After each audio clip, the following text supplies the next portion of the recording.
ਬਾਦਸ਼ਾਹਾਂ ਥੀ ਭੀਖ ਮੰਗਾਵੇ ਤੇ ਤਖਤ ਬਹਾਵੇ ਘਾਈ। ਤੇ ਕੁਝ ਪਰਵਾਹ ਨਹੀਂ ਦਰ ਰੁੱਸਦੇ ਦਾਇਮ ਬੇਪਰਵਾਹੀ। ਲੋਕੀ ਛਾਣਦੇ ਭੰਗ ਤੇ ਪੋਸਤਾਂ ਨੂੰ, ਅਸੀਂ ਆਦਮੀ ਨਜ਼ਰ ਵਿੱਚ ਛਾਣਨੇ ਆ। ਨੀਅਤ ਸਾਫ਼ ਤੇ ਖੀਸੇ ਪੁਰ। ਪੂਰੀ ਦ੍ਰਿੜਤਾ ਦੇ ਨਾਲ ਅੱਲਾ ਤੇ ਉਹਦੇ ਦੱਸੇ ਰਾਹ ਦੇ ਉੱਤੇ ਟੁਰਦਿਆਂ ਰਹਿਣ ਦੀ ਜ਼ਰੂਰਤ ਹੈ ਕਿ ਬੰਦਾ ਕਦੀ ਵੀ ਥਿੜਕੇ ਨਾ, ਬੁਰੇ ਨਾਲ ਨਾ ਰਲ, ਬੁਰਾ ਵਡਾਵੇ ਗੱਲ। ਬੁਰਾ ਬੰਦਾ ਜਿਹੜਾ ਉਹਦੇ ਨਾਲ ਉਹ ਤੁਹਾਨੂੰ ਉਹਨੂੰ ਵੇਖ ਕੇ ਹਾਂਜੀ ਭਈ ਜੀ ਆ ਇਸ ਤਰ੍ਹਾਂ ਪਿਆ ਕਰਦਾ, ਮੈਂ ਵੀ ਇੰਜੀ ਕਰ ਕੁਰ ਕੇ ਤੇ ਮੈਂ ਦੌਲਤ ਇਕੱਠੀ ਮਾਰ ਧਾੜ ਸ਼ੁਰੂ ਕਰ ਦਿਆਂ, ਲੇਕਿਨ ਉਹਦੇ ਚ ਨਾ ਫਿਰ ਅਖੀਰ ਧੌਣ ਲੁਹਾਣੀ ਪੈਂਦੀ ਹੈ। ਆਪ ਕਚੱਜੀ ਤੇ ਧੀਆਂ ਪੁੱਤਰਾਂ ਕੱਜੀ। ਕਈ ਵਾਰੀ ਇੰਜ ਹੁੰਦਾ ਹੈ ਕਿ ਮਾਂ ਜਿਹੜੀ ਹੈ ਨਾ ਐਵੇਂ ਕਮਲੀ ਰਮਲੀ ਜਿਹੀ ਹੁੰਦੀ ਹੈ, ਜ਼ਾਹਰੀ ਪੱਖੋਂ ਇੰਜ ਲੱਗਦਾ ਵੀ ਇਹਨੂੰ ਕੋਈ ਗੱਲ ਕਰਨ ਦਾ ਵੀ ਚੱਜ ਨਹੀਂ, ਕੋਈ ਖਾਣ ਪਕਾਉਣ ਦਾ ਵੀ ਚੱਜ ਨਹੀਂ।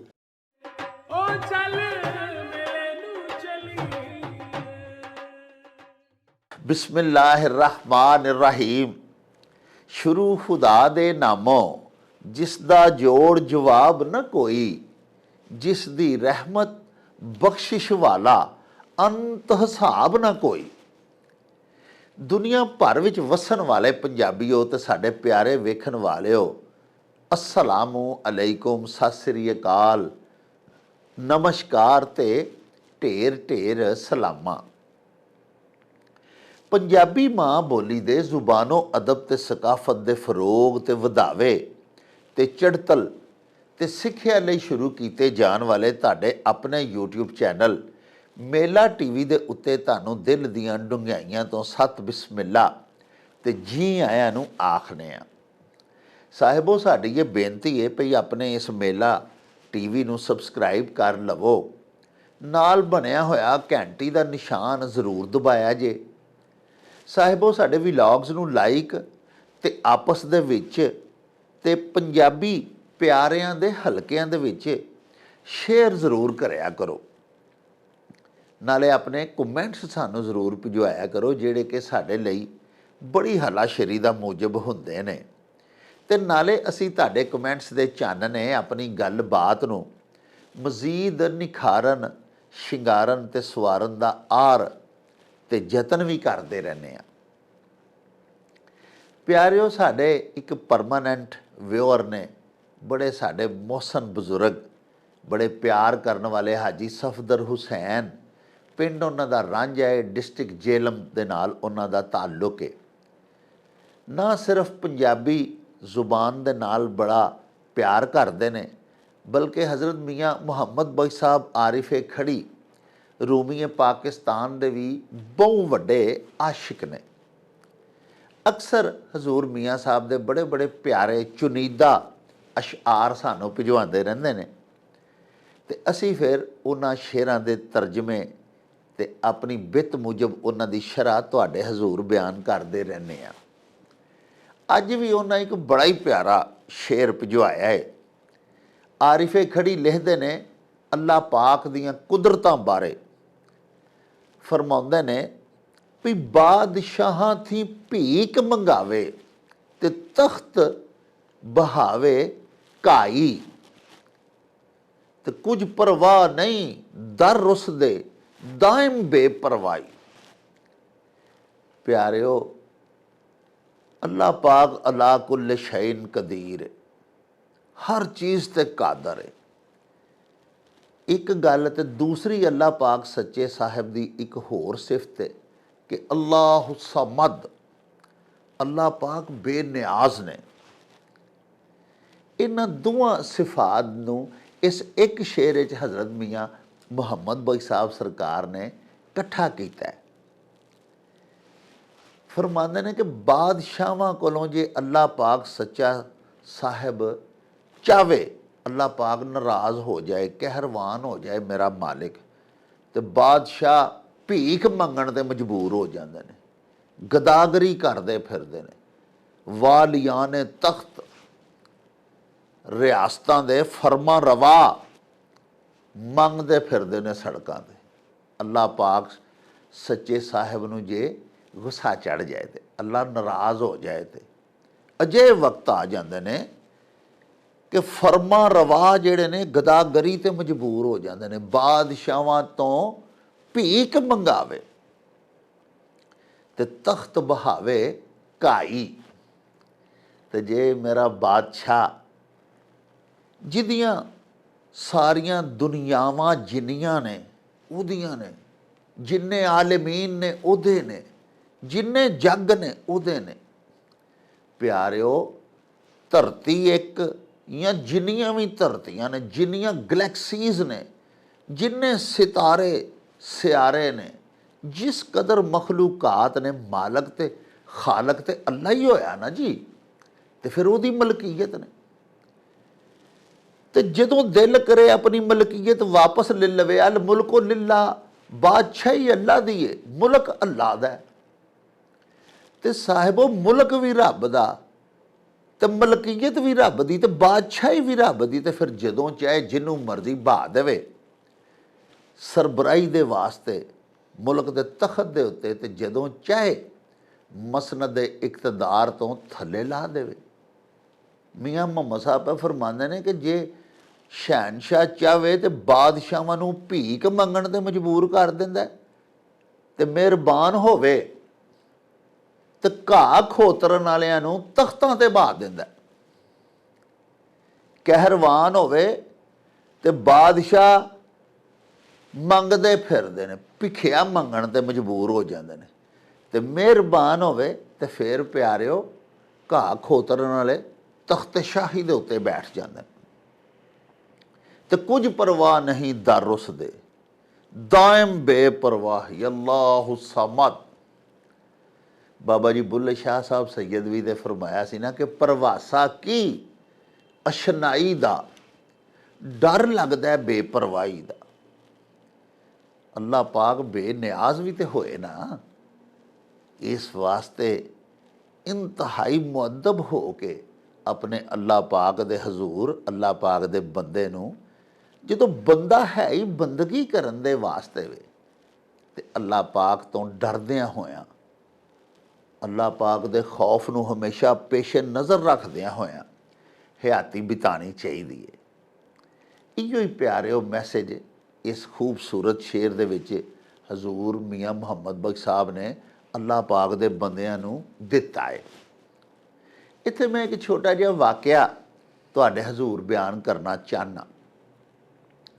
ਪਿਆਰਿਓ, ਦੱਖਣ ਦੇ ਵਿੱਚ ਬਾਹਮਨੀ ਸਲਤਨਤ ਦਾ ਬਾਨੀ ਜਿਹੜਾ ਸੀ ਨਾ ਜੀ, ਉਹਦਾ ਨਾਂ ਸੀ ਸੁਲਤਾਨ ਅਲਾਉਦੀਨ ਹਸਨ ਗੰਗੋ ਬਾਹਮਨੀ। ਬਾਦਸ਼ਾਹ ਸੀ ਹਿੰਦੁਸਤਾਨ ਦਾ ਗਿਆਸੁਦੀਨ ਤੁਗਲਕ। ਉਹਦੇ ਪੁੱਤਰ ਨੇ ਮੁਹੰਮਦ ਤੁਗਲਕ ਨੇ ਆਪਣੇ ਇੱਕ ਆਮਲ ਨੂੰ, ਜਿਹੜਾ ਕਿ ਹਿੰਦੂ ਸੀ ਔਰ ਮੁਨੱਜਮ ਸੀ, ਉਹਦਾ ਨਾਂ ਸੀ ਗਾਂਗੂ ਬ੍ਰਾਹਮਣ, ਉਹਨੂੰ ਆਪਣਾ ਬੜਾ ਮੁਕਰਬ ਖਾਸ ਮੁਕਰਰ ਕੀਤਾ ਹੋਇਆ ਸੀ। ਉਹ ਜਿਹੜਾ ਹਿੰਦੂ ਮੁਨੱਜਮ ਸੀ, ਜੋਤਸ਼ੀ ਸੀ, ਸਿਤਾਰਿਆਂ ਦਾ ਇਲਮ ਜਾਣਦਾ ਸੀ, ਆਪਣੀ ਅਕਲਮੰਦੀ ਦੇ ਸਬਬ, ਆਪਣੇ ਇਲਮ ਦੇ ਬਾਇਸ ਉਹ ਸ਼ਹਿਜ਼ਾਦੇ ਦਾ ਬੜਾ ਅੱਛਾ ਦੋਸਤ ਬਣ ਗਿਆ ਹੋਇਆ ਸੀ। ਤੇ ਦਰਬਾਰ ਜਿਹੜਾ ਸੀ ਗਿਆਸੁਦੀਨ ਤੁਗਲਕ ਦਾ, ਉਹਦੇ ਵਿੱਚ ਉਮਰਾ ਦੇ ਵਿੱਚ ਸ਼ੁਮਾਰ ਹੁੰਦਾ ਸੀ। ਉਸ ਗਾਂਗੋ ਬ੍ਰਾਹਮਣ ਨੇ ਵੇਖਿਆ ਇੱਕ ਮੁੰਡਾ ਨੌਜਵਾਨ, ਕੱਪੜੇ ਫਟੇ, ਬੜਾ ਮਫਲੂਕੁਲ ਹਾਲ ਸੜਕ ਤੇ ਜਾਂਦਾ ਪਿਆ ਹੈ। ਲੇਕਿਨ ਉਹਦੀ ਪੇਸ਼ਾਨੀ ਵੇਖ ਕੇ, ਚੂੰਕਿ ਉਹ ਮੁਨੱਜਮ ਸੀ, ਸਿਤਾਰਿਆਂ ਦਾ ਇਲਮ ਜਾਣਦਾ ਸੀ, ਬੰਦਿਆਂ ਦੀਆਂ ਸ਼ਖਸੀਆਤ ਦੀਆਂ ਪਰਖ ਰੱਖਦਾ ਸੀ। ਜਿਵੇਂ ਪੀਰ ਵਾਰਿਸ ਸ਼ਾਹ ਸੈਯਦ ਹੋਰਾਂ ਫਰਮਾਇਆ ਸੀ ਵੀ ਲੋਕੀ ਛਾਣਦੇ ਭੰਗ ਤੇ ਪੋਸਤਾਂ ਨੂੰ, ਅਸੀਂ ਆਦਮੀ ਨਜ਼ਰ ਵਿੱਚ ਛਾਣਨੇ ਆ। ਸੋ ਉਹ ਮੁਨੱਜਮ ਜਿਹੜਾ ਸੀ ਉਹ ਵੀ ਮਰਦਮ ਸ਼ਨਾਸ ਸੀ। ਉਹਨੇ ਉਸ ਨੌਜਵਾਨ ਨੂੰ, ਮਫਲੂਕੁਲ ਹਾਲ ਨੂੰ ਵੇਖਿਆ ਤੇ ਉਹਨੂੰ ਆਖਿਆ ਵੀ ਕੋਈ ਕੰਮ ਸ਼ਮ ਵੀ ਕਰਨਾ ਹੈ ਕਿ ਇੰਜੇ ਹੀ ਸੜਕਾਂ ਤੇ ਪਰੇਸ਼ਾਨ ਹਾਲ ਲਗਾ ਫਿਰਨਾ। ਉਹਨੇ ਆਖਿਆ ਜੀ ਬੇਰੁਜ਼ਗਾਰ ਹਾਂ ਤੇ ਗੁਰਬਤ ਦਾ ਤੇ ਉਸਰਤ ਦਾ, ਤੰਗ ਦਸਤੀ ਦਾ ਡੰਗਿਆ ਹੋਇਆ ਵਾਂ, ਬੜਾ ਹੀ ਪਰੇਸ਼ਾਨ। ਉਹ ਗਾਂਗੂ ਬ੍ਰਾਹਮਣ ਜਿਹੜਾ ਸੀ ਜੋਤਸ਼ੀ, ਉਹਨੇ ਉਹਨੂੰ ਆਪਣੇ ਕੋਲ ਮੁਲਾਜ਼ਮ ਰੱਖ ਲਿਆ। ਉਹਦਾ ਨਾਂ ਹਸਨ ਸੀ। ਉਹ ਜਿਹੜਾ ਉਹਦਾ ਮੁਲਾਜ਼ਮ ਸੀ ਨਾ ਜੀ, ਉਹ ਬੜਾ ਨੇਕ ਨੀਅਤ ਨੌਜਵਾਨ ਸੀ, ਬੜਾ ਮਿਹਨਤੀ, ਬੜੇ ਆਰ ਦੇ ਨਾਲ ਆਪਣੇ ਮਾਲਕ ਦੇ ਹਰ ਹੁਕਮ ਦੀ ਤਾਮੀਲ ਕਰਦਾ ਸੀ। ਉਹਦੀ ਤਾਬਿਆਦਾਰੀ ਵੇਖ ਕੇ ਇੱਕ ਦਿਨ ਗਾਂਗੋ ਬ੍ਰਹਮਨ ਨੇ ਉਹਨੂੰ ਪੁੱਛਿਆ ਕਿ ਆਪਣੀ ਕੋਈ ਗੱਲਬਾਤ ਸੁਣਾ, ਆਪਣਾ ਕੋਈ ਤਾਰਫ ਕਰਾ। ਉਹਨੇ ਦੱਸਿਆ ਜੀ, ਮੈਂ ਗੁਰਬਤ ਦਾ ਤੰਗ ਦਸਤੀ ਦਾ ਮਾਰਿਆ ਆਪਣੇ ਪਿੰਡੋਂ ਨਿਕਲਿਆ ਆਇਆ ਵਾਂ, ਅਤੇ ਤੁਹਾਡੀ ਮਿਹਰਬਾਨੀ ਹੈ ਕਿ ਤੁਸਾਂ ਮੈਨੂੰ ਆਪਣੇ ਕੋਲ ਮੁਲਾਜ਼ਮ ਰੱਖ ਲਿਆ, ਅਤੇ ਚਲੋ ਹੁਣ ਰੋਟੀ 2 ਟਾਈਮ ਦੀ ਲੱਭ ਜਾਂਦੀ ਹੈ। ਉਹਨੇ ਉਹਦੀ ਮਿਹਨਤ ਵੇਖ ਕੇ, ਉਹਦੀ ਵਫਾਦਾਰੀ, ਉਹਦੀ ਤਾਬਿਆਦਾਰੀ ਵੇਖ ਕੇ ਉਹਨੇ ਗਾਂਗੋ ਬ੍ਰਹਮਨ ਜਿਹੜਾ ਸੀ, ਉਹਨੇ ਦਿੱਲੀ ਦੇ ਨਵਾਹ ਦੇ ਵਿੱਚ ਉਹਦੀ ਕੋਈ ਥੋੜ੍ਹੀ ਜਿਹੀ ਜ਼ਮੀਨ ਸੀ, ਉਹਨੇ ਆਖਿਆ ਯਾਰ ਜਾ, ਇਹ ਮੈਂ ਜ਼ਮੀਨ ਤੈਨੂੰ ਦਿੱਤੀ। ਨਾਲ ਪਿਆਰਿਓ ਉਹਨੇ ਉਹਨੂੰ 2 ਮਜ਼ਦੂਰ ਦੇ ਦਿੱਤੇ, ਖੇਤ ਮਜ਼ਦੂਰ, ਜਿਹੜੇ ਖੇਤ 'ਚ ਕੰਮ ਕਰਨ ਵਾਸਤੇ, ਮਜ਼ਾਰੇ ਸਮਝ ਲਓ।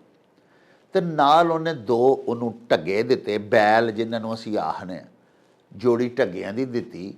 ਉਹਨੇ ਆਖਿਆ ਲੈ ਫੜ ਜਾ, ਉਹ ਜਗ੍ਹਾ ਵੀ ਮੈਂ ਤੈਨੂੰ ਦਿੱਤੀ, ਅਤੇ ਜਦੋਂ ਵੇਲ ਹੋਵੇ ਮੇਰੇ ਕੋਲ ਵੀ ਆ ਜਾਇਆ ਕਰ, ਮੇਰੇ ਛੋਟੇ ਮੋਟੇ ਕੰਮ ਨਿਪਟਾ ਜਾਇਆ ਕਰ, ਅਤੇ ਉਦੋਂ ਬਾਅਦ ਜਾ ਕੇ ਯਾਰ ਤੂੰ ਇਹ ਜ਼ਮੀਨ ਮੈਂ ਤੈਨੂੰ ਬਖਸ਼ੀ, ਅਤੇ ਤੂੰ ਇੱਥੇ ਕੋਈ ਕੰਮ ਕਾਜ ਕਰ ਲਿਆ ਕਰ, ਕੋਈ ਆਪਣੀ ਫਸਲ ਉਗਾ ਲਿਆ ਕਰ, ਤੇਰੀ ਹਾਲਤ ਕੋਈ ਆਸੂਦਾ ਹੋ ਜਾਏ ਮਾਲੀ ਹਵਾਲੇ ਦੇ ਨਾਲ, ਤੂੰ ਕੋਈ ਥੋੜ੍ਹਾ ਬਹੁਤਾ ਆਸੂਦਾ ਹੋ ਜਾਵੇਂਗਾ। ਉਹ ਬੜਾ ਮਸ਼ਕੂਰ ਹੋਇਆ ਪਿਆਰਿਓ। ਉਹਨੇ ਆਉਣਾ ਸਵੇਰੇ ਸਵੇਰੇ ਆਪਣੇ ਕੰਮ 'ਤੇ ਆ ਕੇ, ਗਾਂਗੋ ਬ੍ਰਹਮਨ ਦੀ ਪੂਰੀ ਉਹਨੇ ਖਿਦਮਤ ਗੁਜ਼ਾਰੀ ਕਰਨੀ, ਜਿਹੜੇ ਜ਼ਿੰਮੇ ਉਹਦੇ ਕੰਮ ਲੱਗਣੇ ਉਹਨੇ ਸਾਰੇ ਸਰ ਅੰਜਾਮ ਦੇਣੇ। ਉਸ ਤੋਂ ਬਾਅਦ ਉਹਨੇ ਸ਼ਹਿਰੋਂ ਬਾਹਰ ਨਿਕਲ ਜਾਣਾ। ਦਿੱਲੀ ਦੇ ਨਵਾਹ ਦੇ ਵਿੱਚ ਹੀ, ਮੁਜ਼ਾਫਾਤੀ ਇਲਾਕੇ 'ਚ ਹੀ ਉਹ ਜ਼ਮੀਨ ਸੀ ਜਿਹੜੀ ਉਹਨੂੰ ਬਖਸ਼ੀ ਗਈ ਸੀ। ਉੱਥੇ ਜਾ ਕੇ ਉਹਨੇ ਆਪਣੇ ਮਜ਼ਦੂਰਾਂ ਦੇ ਨਾਲ ਬੜੀ ਮਿਹਨਤ ਕਰਨੀ। 2 ਮਜ਼ਾਰੇ ਸਨ, ਤੀਜਾ ਉਹ ਆਪ ਸੀ। ਢੱਗਿਆਂ ਦੀ ਜੋੜੀ ਉਹਨੂੰ ਮਿਲ ਗਈ ਸੀ। ਉਦੋਂ ਟਰੈਕਟਰ ਟਰਾਲੀਆਂ ਤਾਂ ਹੁੰਦਾ ਹੀ ਨਹੀਂ ਸਨ। ਬਹਰਹਾਲ ਇਹ ਹੀ ਜ਼ਰੂਰੀ ਔਰ ਬੁਨਿਆਦੀ ਅਸ਼ੀਆ ਸਨ ਖੇਤੀਬਾੜੀ ਦੇ ਵਾਸਤੇ। ਚੁਨਾਚਾ ਉਹਨੇ ਮਿਹਨਤ ਸ਼ਿਹਨਤ ਕਰਨੀ। ਜਿਸ ਵੇਲੇ ਉਹਨੇ ਸੀਆਂ ਲਾਈਆਂ, ਭੋਏ ਨੂੰ ਤਿਆਰ ਕੀਤਾ, ਉਹਨੂੰ ਕੋਈ ਪੈਸੇ 4 ਮਿਲੇ, ਤਨਖਾਹ ਮਿਲੀ, ਉਹਨੇ ਜਾ ਕੇ ਲਿਆ ਕੇ ਬੀਜ ਵੀ ਵਿੱਚ ਪਾਇਆ, ਅਤੇ ਉਹਦੀ ਅੱਲਾਹ ਪਾਕ ਨੇ ਕਰਮ ਕੀਤਾ ਕਿ ਫਸਲ ਉਹਦੀ ਟੁਰ ਪਈ। ਪਿਆਰਿਓ, ਇਹ ਜਿਹੜੀ ਜ਼ਮੀਨ ਉਹਨੂੰ ਗਾਂਗੋ ਬ੍ਰਹਮਨ ਨੇ ਦਿੱਤੀ ਸੀ ਨਾ ਜੀ, ਇਹ ਬੰਜਰ ਪੈਲੀ ਸੀ। ਇਸ ਤੋਂ ਪਹਿਲੇ ਇਹਦੇ 'ਤੇ ਕਦੀ ਕੋਈ ਫਸਲ ਨਹੀਂ ਸੀ ਉੱਗੀ। ਚੁਨਾਚਾ ਬੜੀ ਮਿਹਨਤ ਅਤੇ ਮੁਸ਼ੱਕਤ ਦੇ ਨਾਲ ਇਹ ਇਸੇ ਨੌਜਵਾਨ, ਚੂੰਕਿ ਉਹ ਮਿਹਨਤੀ ਬੜਾ ਸੀ, ਅਤੇ ਉਹਨੇ ਉਸ ਜ਼ਮੀਨ ਨੂੰ ਜ਼ਰਖੇਜ਼ ਬਣਾ ਲਿਆ। ਲੇਕਿਨ ਇੱਕ ਕਿੱਲਾ ਪੈਲੀ ਦੇ ਉੱਤੇ ਉਹਨੂੰ ਬੜੀ ਮਿਹਨਤ ਕਰਨੀ ਪਈ, ਫਿਰ ਜਾ ਕੇ ਉਹ ਕਾਬਲੇ ਕਾਸ਼ਤ ਬਣੀ, ਕਿਉਂਕਿ ਜ਼ਮੀਨ ਬੜੀ ਗੰਦੀ ਸੀ, ਬੰਜਰ ਸੀ, ਕਲਰਾਠੀ ਸੀ। ਬਹਰਹਾਲ ਪਿਆਰਿਓ, ਉਹਨੇ ਮਿਹਨਤ ਕਰ ਕਰਕੇ ਉਹਦਾ ਜ਼ਮੀਨ ਦਾ ਸਾਰਾ ਉਹਨੇ ਹਾਲਤ ਸਵਾਰੀ। ਕੁਛ ਫੇਰ ਵੀ 1-2 ਪੈਲੀਆਂ ਅਜਿਹੀਆਂ ਰਹਿ ਗਈਆਂ ਜਿਨ੍ਹਾਂ ਦੇ ਵਿੱਚ ਬਸਿਆਰ ਕੋਸ਼ਿਸ਼ ਦੇ ਬਾਵਜੂਦ ਵੀ ਉੱਥੇ ਕੋਈ ਸ਼ੈ ਉੱਗੇ ਨਾ, ਕਿਉਂਕਿ ਵਿੱਚ ਹੱਲ ਹੀ ਨਹੀਂ ਸੀ ਚੱਲਦਾ। ਲੇਕਿਨ ਉਹ ਵੀ ਬੜਾ ਹੀ ਪੁਰਅਜ਼ਮ ਜਵਾਨ ਸੀ। ਉਹਨੇ ਕੀ ਕੀਤਾ, ਉਹਨੇ ਉੱਧਰ ਵੀ ਪੂਰੀ ਆਪਣੀ ਕੋਸ਼ਿਸ਼ ਕੀਤੀ, ਦਿਨ ਰਾਤ ਇੱਕ ਕਰ ਛੱਡਿਆ, ਅਤੇ ਉਹਨੇ ਇੱਕ ਪੈਲੀ ਅਜਿਹੀ ਜਿਹੜੀ ਬਿਲਕੁਲ ਪੱਥਰ ਹੋਈ ਸੀ, ਮਿੱਟੀ ਉਹਦੀ, ਉਹਨੂੰ ਵੀ ਉਹਨੇ ਇੱਕ ਦਿਨ ਨਾ ਵਾਹਣ ਦਾ ਆਰ ਕੀਤਾ, ਅਤੇ ਪੂਰੀ ਜ਼ੋਰ ਅਤੇ ਮਿਹਨਤ ਲਾ ਕੇ, ਅਤੇ ਢੱਗੇ ਵੀ ਹਲਕਾਣ, ਅਤੇ ਆਪੂ ਵੀ, ਅਤੇ ਆਪਣੇ ਮਜ਼ਾਰੇ ਵੀ ਮਰਨ ਵਾਲੇ ਹੋ ਗਏ ਮਿਹਨਤ ਕਰ ਕਰਕੇ। ਲੇਕਿਨ ਉਹ ਢੱਗਿਆਂ ਦੇ ਨਾਲ ਬਹੁਤਾ ਜ਼ੋਰ ਆਪ ਵੀ ਲਾਉਂਦਾ ਸੀ। ਹਲ ਵਾਹ ਰਿਹਾ ਸੀ ਪਿਆਰਿਓ, ਅਤੇ ਥੱਲਿਓਂ ਇੱਕ ਪਿੱਤਲ ਦਾ ਘੜਾ ਨਿਕਲਿਆ। ਉਸ ਘੜੇ ਦੇ ਵਿੱਚ ਉਲਾਈ ਦੌਰ ਦੀਆਂ ਸੋਨੇ ਦੀਆਂ ਅਸ਼ਰਫੀਆਂ ਅਤੇ ਚਾਂਦੀ ਦੇ ਸਿੱਕੇ ਸਨ। ਫੁੱਲ ਭਰਿਆ ਹੋਇਆ ਉਹ ਘੜਾ ਸੀ। ਜਿਸ ਵੇਲੇ ਉਹ ਘੜਾ ਨਿਕਲਿਆ ਤੇ ਹਸਨ ਤੇ ਹੈਰਾਨ ਹੋ ਗਿਆ। ਉਹਨੇ ਵੇਖਿਆ ਕਿ ਇਹ ਇੰਨਾ ਸੋਨਾ ਭਰਿਆ ਹੋਇਆ ਘੜਾ, ਸੋਨੇ ਦੇ ਸਿੱਕਿਆਂ ਦਾ, ਕਿਲੋਆਂ ਦੇ ਹਿਸਾਬ ਨਾਲ ਸੋਨਾ ਸੀ, ਚਾਂਦੀ ਸੀ। ਲੇਕਿਨ ਪਿਆਰਿਓ, ਆਪਣੀ ਇੰਤਹਾਈ ਗੁਰਬਤ ਔਰ ਤੰਗ ਦਸਤੀ ਦੇ ਬਾਵਜੂਦ ਉਹਨੇ ਘੜਾ ਚੁੱਕਿਆ। ਉਹਦੇ ਦਿਲ 'ਚ ਖਿਆਲ ਆਇਆ, ਉਹਨੇ ਆਖਿਆ ਕਿ ਮੈਨੂੰ ਜ਼ਮੀਨ ਜ਼ਰੂਰ ਦਿੱਤੀ ਸੀ ਗਾਂਗੋ ਬ੍ਰਹਮਨ ਨੇ, ਅਤੇ ਜ਼ਮੀਨ ਦੇ ਵਿੱਚੋਂ ਅਗਰ ਕੋਈ ਮਾਲ ਨਿਕਲ ਆਇਆ ਤਾਂ ਉਹ ਤਾਂ ਮੇਰਾ ਨਹੀਂ ਨਾ ਹੋ ਸਕਦਾ। ਉਹਨੇ ਉਹ ਚੁੱਕਿਆ ਜੀ ਘੜਾ, ਔਰ ਜਾ ਕੇ ਸਿੱਧਾ ਗਾਂਗੋ ਬ੍ਰਾਹਮਣ ਦੇ ਘਰ ਜਾ ਕੇ ਤੇ ਉਹਨੇ ਉਹਦੇ ਅੱਗੇ ਰੱਖ ਦਿੱਤਾ। ਉਹਨੇ ਆਖਿਆ ਕਿ ਇਹ ਕੀ ਹੈ? ਉਹਨੇ ਦੱਸਿਆ। ਉਹਨੇ ਆਖਿਆ ਜੀ ਇਹ ਸੋਨੇ ਦੀਆਂ ਅਸ਼ਰਫੀਆਂ ਨੇ ਤੇ ਕੁਛ ਚਾਂਦੀ ਦੀਆਂ ਨੇ, ਇਹ ਘੜਾ ਭਰਿਆ ਹੈ। ਅਸੀਂ ਇਸ ਤਰ੍ਹਾਂ ਮਿਹਨਤ ਉੱਥੇ ਕਰ ਰਹੇ ਸਾਂ, ਤੁਹਾਡੀ ਮਿਹਰਬਾਨੀ ਨਾਲ ਜਿਹੜੇ ਤੁਸੀਂ 2 ਮਜ਼ਾਰੇ ਦਿੱਤੇ ਨੇ ਉਹ ਵੀ ਮੇਰੇ ਨਾਲ ਸਨ, ਅਤੇ ਬੜੀ ਸਖਤ ਕਲਰਾਠੀ ਜ਼ਮੀਨ ਸੀ। ਅਤੇ ਉਹ ਹਲ ਦਾ ਥੱਲਿਓਂ ਜਿਸ ਵੇਲੇ ਵੱਜਿਆ ਅਤੇ ਇਹ ਆਵਾਜ਼ ਆਈ, ਅਸਾਂ ਪੁੱਟਿਆ, ਵੇਖਿਆ ਅਤੇ ਵਿੱਚੋਂ ਘੜਾ ਨਿਕਲ ਆਇਆ। ਅਤੇ ਤੁਸੀਂ ਚੂੰਕਿ ਮੈਨੂੰ ਜ਼ਮੀਨ ਅਨਾਇਤ ਕੀਤੀ ਹੈ, ਤੁਸੀਂ ਮੇਰੇ ਮੁਹਸਨ ਹੋ, ਮੈਂ ਤੁਹਾਡਾ ਸਾਰੀ ਜ਼ਿੰਦਗੀ ਅਹਿਸਾਨ ਨਹੀਂ ਭੁਲਾ ਸਕਦਾ। ਤੁਸੀਂ ਬੜੀ ਮਿਹਰਬਾਨੀ ਕੀਤੀ ਹੈ ਕਿ ਮੇਰੀ ਤੰਗ ਦਸਤੀ ਜਿਹੜੀ ਹੈ ਉਹ ਖੁਸ਼ਹਾਲੀ 'ਚ ਬਦਲ ਜਾਏ। ਲੇਕਿਨ ਜ਼ਮੀਨ ਤੁਸੀਂ ਜ਼ਰੂਰ ਦਿੱਤੀ ਸੀ, ਅਤੇ ਇਹ ਵਿੱਚੋਂ ਜਿਹੜਾ ਕੋਈ ਸੋਨਾ ਚਾਂਦੀ ਨਿਕਲ ਆਈਏ, ਇਹ ਮੈਂ ਇਹਨੂੰ ਆਪਣੀ ਮਲਕੀਅਤ ਜਾਂ ਇਹਦੇ ਉੱਤੇ ਆਪਣਾ ਹੱਕ ਮਲਕੀਅਤ ਮੈਂ ਨਹੀਂ ਸਮਝਦਾ, ਇਸ ਵਾਸਤੇ ਲੈ ਕੇ ਤੁਹਾਡੇ ਹਜ਼ੂਰ ਆ ਗਏ। ਸਾਹਿਬੋ, ਉਸ ਮੁਸਲਮਾਨ ਨੌਜਵਾਨ ਦੀ ਇਹ ਈਮਾਨਦਾਰੀ ਵੇਖ ਕੇ ਉਹ ਗਾਂਗੋ ਬ੍ਰਾਹਮਣ ਬਹੁਤ ਜ਼ਿਆਦਾ ਮੁਤਾਸਰ ਹੋਇਆ। ਉਹਨੇ ਆਖਿਆ ਯਾਰ ਇਹ ਕੈਸਾ ਆਦਮੀ ਹੈ ਕਿ ਕੌਡੀ ਕੌਡੀ ਤੋਂ ਮੁਤਾਜ ਹੈ, ਦਾਣਾ ਦਾਣਾ ਜਿਨਸ ਦਾ ਮੰਗਦਾ ਫਿਰਦਾ ਹੈ, ਅਤੇ ਫਿਰ ਵੀ ਇਹਨੂੰ ਇੰਨਾ ਖਜ਼ਾਨਾ ਮਿਲ ਗਿਆ, ਸੋਨਾ ਚਾਂਦੀ ਮਿਲ ਗਿਆ, ਅਤੇ ਇਹ ਲੈ ਕੇ ਤੇ ਮੈਨੂੰ ਦੇਣ ਆ ਗਿਆ। ਪਿਆਰਿਓ, ਉਹਨੇ ਸ਼ਹਿਜ਼ਾਦੇ ਮੁਹੰਮਦ ਤੁਗਲਕ ਨੂੰ ਇਹ ਗੱਲ ਸੁਣਾਈ। ਜਿਸ ਵੇਲੇ ਸ਼ਹਿਜ਼ਾਦੇ ਤੁਗਲਕ ਨੇ ਗੱਲ ਸੁਣੀ ਤੇ ਉਹਨੇ ਆਖਿਆ ਉਸ ਨੌਜਵਾਨ ਨੂੰ ਮੈਨੂੰ ਮਿਲਾ। ਅਗਲੇ ਦਿਨ ਉਹ ਗਾਂਗੋ ਬ੍ਰਾਹਮਣ ਜਿਹੜਾ ਕਿ ਸ਼ਾਹੀ ਮੁਨੱਜਮ ਸੀ, ਜੋਤਸ਼ੀ ਸੀ, ਉਹ ਹਸਨ ਨੂੰ ਲੈ ਕੇ ਉਸ ਆਪਣੇ ਮੁਲਾਜ਼ਮ ਨੂੰ ਤੇ ਮੁਹੰਮਦ ਤੁਗਲਕ ਸ਼ਹਿਜ਼ਾਦੇ ਦੇ ਕੋਲ ਅੱਪੜ ਗਿਆ ਦਰਬਾਰ ਦੇ ਵਿੱਚ। ਸ਼ਹਿਜ਼ਾਦੇ ਨੇ ਉਸ ਨੌਜਵਾਨ ਨੂੰ ਬਾਦਸ਼ਾਹ ਨਾਲ ਮਿਲਾਇਆ, ਗਿਆਸੁਦੀਨ ਤੁਗਲਕ ਦੇ ਨਾਲ, ਅਤੇ ਉਹਨੂੰ ਦੱਸਿਆ ਕਿ ਇਹ ਨੌਜਵਾਨ ਹੈ ਅਤੇ ਇਸ ਤਰ੍ਹਾਂ ਇਹਨੂੰ ਬਖਸ਼ੀਸ਼ ਵਿੱਚ ਮਿਲੀ ਜ਼ਮੀਨ ਸੀ, ਅਤੇ ਇਹ ਉਹਨੂੰ ਵਾਹੁੰਦਾ ਹੀ ਪਿਆ, ਦੇ ਵਿੱਚੋਂ ਇਹ ਘੜਾ ਨਿਕਲਿਆ ਸੋਨਾ ਅਤੇ ਚਾਂਦੀ ਕਿਲੋਆਂ ਦੇ ਹਿਸਾਬ ਦੇ ਨਾਲ, ਅਤੇ ਇਹਨੇ ਲਿਆ ਕੇ ਇਸ ਤਰ੍ਹਾਂ ਗਾਂਗੋ ਬ੍ਰਾਹਮਣ ਨੂੰ ਵਾਪਸ ਦਿੱਤਾ, ਇਹਨੇ ਆਪ ਨਹੀਂ ਰੱਖਿਆ। ਬਾਦਸ਼ਾਹ ਵੀ ਉਸ ਮੁਸਲਮਾਨ ਨੌਜਵਾਨ ਦੀ ਈਮਾਨਦਾਰੀ ਤੋਂ ਬੜਾ ਹੀ ਮੁਤਾਸਰ ਹੋਇਆ। ਆਪਣੇ ਉਮਰਾ ਦੇ ਵਿੱਚ ਉਹਨੇ ਉਹਨੂੰ ਵੀ ਸ਼ਾਮਿਲ ਕਰ ਲਿਆ। ਬਾਦਸ਼ਾਹ ਵਕਤ ਗਿਆਸੁਦੀਨ ਤੁਗਲਕ ਨੇ ਆਪਣੇ ਪੁੱਤਰ ਸ਼ਹਿਜ਼ਾਦਾ ਮੁਹੰਮਦ ਤੁਗਲਕ ਅਤੇ ਆਪਣੇ ਸ਼ਾਹੀ ਮੁਨੱਜਮ ਗਾਂਗੋ ਬ੍ਰਾਹਮਣ ਦੇ ਤਾਰਫ ਕਰਵਾਉਣ 'ਤੇ ਉਹਨੂੰ ਵੀ ਆਪਣੇ ਉਮਰਾ ਦੇ ਵਿੱਚ ਸ਼ਾਮਿਲ ਕਰ ਲਿਆ, ਖਾਸ ਮੁਸਾਹਿਬੀਨ ਦੇ ਵਿੱਚ। ਬਾਦਸ਼ਾਹ ਬੜਾ ਮੁਤਾਸਰ ਉਹਦੇ ਤੋਂ ਹੋਇਆ। ਬਹਰਹਾਲ ਪਿਆਰਿਓ, ਉਹ ਨੌਜਵਾਨ ਇੰਤਹਾਈ ਮਿਹਨਤੀ ਅਤੇ ਮੁਸ਼ੱਕਤੀ ਤੇ ਅੱਗੇ ਹੀ ਹੈ ਸੀ, ਔਰ ਇੰਤਹਾਈ ਤਾਬਿਆਦਾਰ ਵੀ ਸੀ। ਇਹ ਸਾਰੇ ਤਜਰਬੇ ਗਾਂਗੋ ਬ੍ਰਾਹਮਣ ਨੇ ਕਰ ਲਏ ਹੋਏ ਸਨ।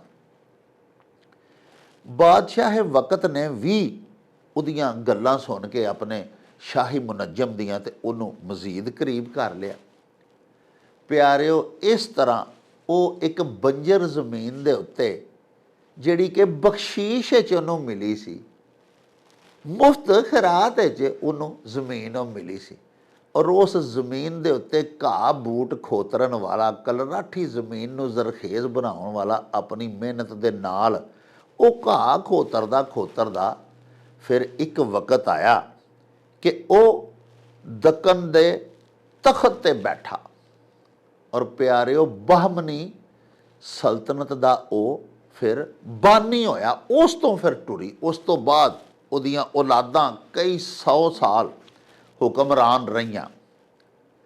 ਬਹਮਨੀ ਸਲਤਨਤ ਦਾ ਜਿਹੜਾ ਬਾਨੀ ਸੀ, ਉਹਨੇ ਫਿਰ ਆਪਣਾ ਨਾਂ ਅਲਾਉਦੀਨ ਮੁਹੰਮਦ ਹਸਨ ਗਾਂਗੋ ਬਹਮਨੀ ਰੱਖਿਆ ਜਦੋਂ ਉਹ ਬਾਦਸ਼ਾਹ ਬਣਿਆ।